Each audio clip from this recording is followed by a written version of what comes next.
Yan. Yan. Kaya tablado rin po si Tito Soto sa presidente sa Chacha. Dito po, ito po nakakahiya. Habang binabanata ni Tito Soto, yung kanya mismong second in command, yung Senate pro tempore, Senate President pro tempore, si Ping Lacson, kinontra rin po siya dito sa pagkontra niya sa Supreme Court. Ano po sinabi ni Ping Lacson? Ito po. Accept and respect the Supreme Court's final ruling voided the articles of impeachment against Vice President Sara Duterte. Ayan. Lacson urged his fellow lawmakers to prioritize the rule of law over political considerations, stating that the Supreme Court's decision must be accepted and respected regardless of personal views.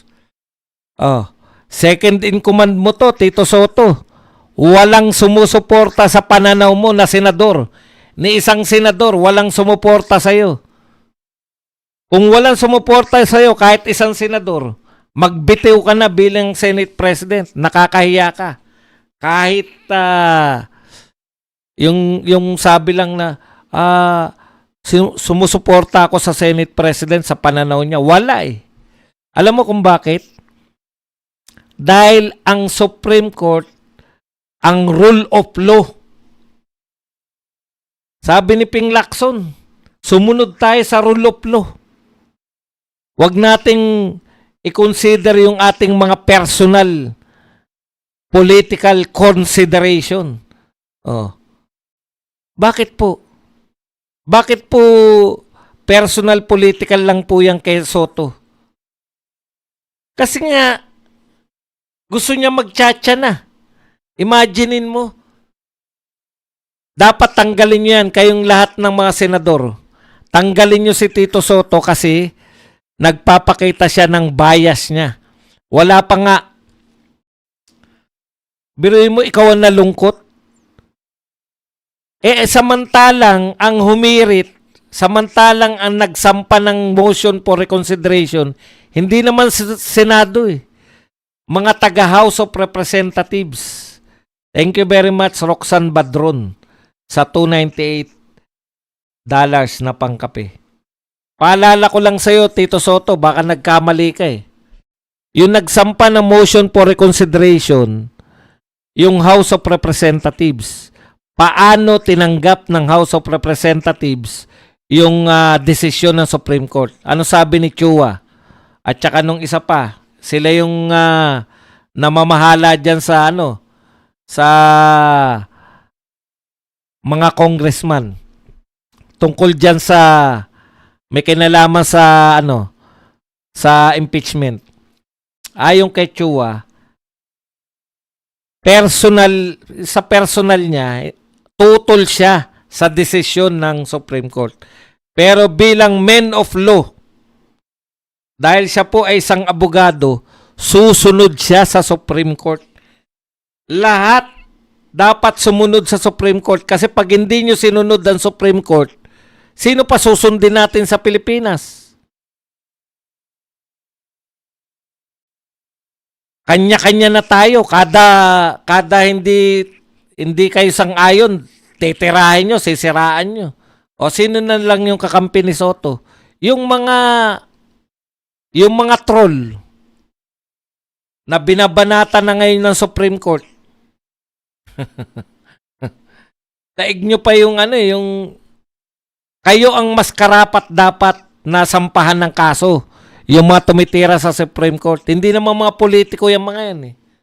Balak nyo, asan na yung mga nagsasabing kakasuhan nila yung mga nagpapalaganap ng bulletin. Peke. Yan, napatunayan nyo na peke yun dahil nagsalita yung St. Luke's. Pero ano dapat ang ginagawa natin sa St. Luke's? Hindi po yung manghuhuli kayo na nagpalaganap. Dapat ang attitude nyo, St. Luke's, para maiwasan na tong fake news, kayo na maglabas ng medical bulletin. Ano ba talaga sakit ni BBM? Life-threatening ba yan? Pag hindi sinunod ni BBM yung payo ng doktor? Kasi po, ngayon po, yung TB, alam niyo yung tuberculosis, matagal na pong hindi life-threatening yan. Kung susunod ka sa doktor, kung susunod ka sa pag-inom ng gamot. Madali na pong gamutin ng TB, hindi po katulad nung panahon ni Quezon na pag may TB ka, parang cancer na yun na matitigo ka na.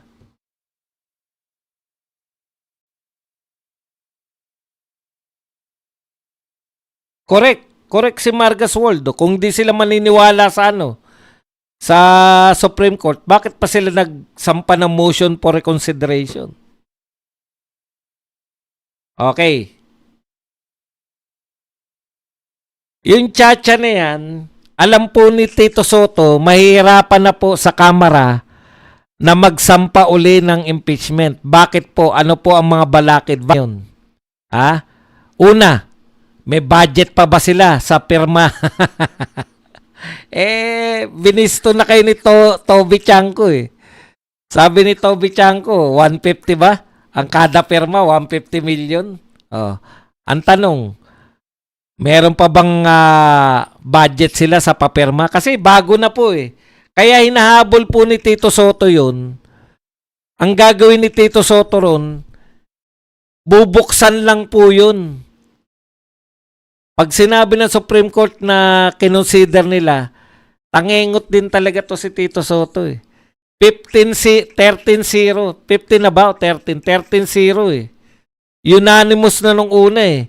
Hindi ka nakikinig kasi kay Marcoleta. Sabi ni Marcoleta, walang desisyon ng Supreme Court na unanimous na binaliktad nila. Nakinig ka kay Risa Ontiveros, meron! Ay, atake kay Marcoleta lang ginawa nyo, hindi kayo nag-aaral.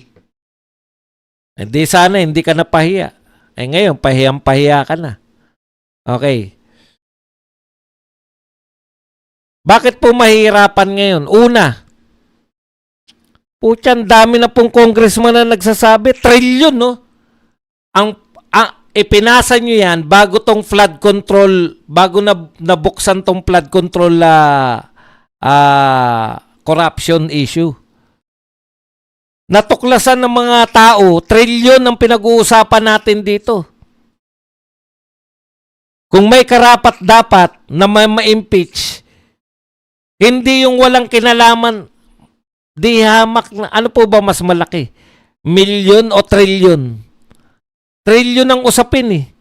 Tapos gusto nyo parusahan, wag natin parusahan yung mga magnanakaw ng trilyon. Ang gusto nyo pag-usapan, parusahan, yung confidential fund. Ano naman ang problema nyo sa confidential fund? Wala. Ayaw lang magpaliwanag. Okay lang sana yun kung dinimanda nyo rin yung may mga confidential fund na ayaw na magpaliwanag. Bistado na kayo ng tao eh. Nung una, nagulat yung tao, may confidential fund, 125 million, ginastos ng 11 days. Hindi na po nagugulat yung mga tao, alam na po nila na hindi po imposible yan eh. Dahil daan-daang bilyon, no? Eto nga, hindi ginastos, binulsa eh. Daan-daang bilyon, binubulsa lang ng ilang tao. Tapos gugulatin nyo pa na 125 ginastos ng 11 days. Meron po ba silang binintang na ninakaw ni BP Sara? Wala. Hindi lang ipinaliwanag. Alam na ng tao na kaya hindi pinapaliwanag dahil nga confidential. Tanong nyo po, eto real talk tayo. Itanong nyo po, ano po ibig sabihin pag confidential? At pinaliwanag. Halimbawa, pinaliwanag ni BP Sara.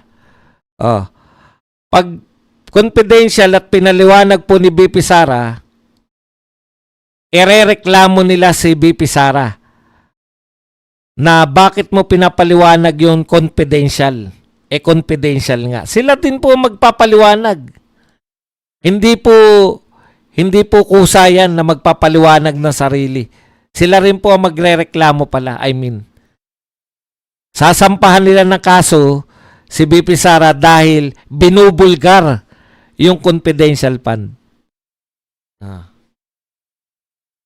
Ganyan lang yan eh. Okay.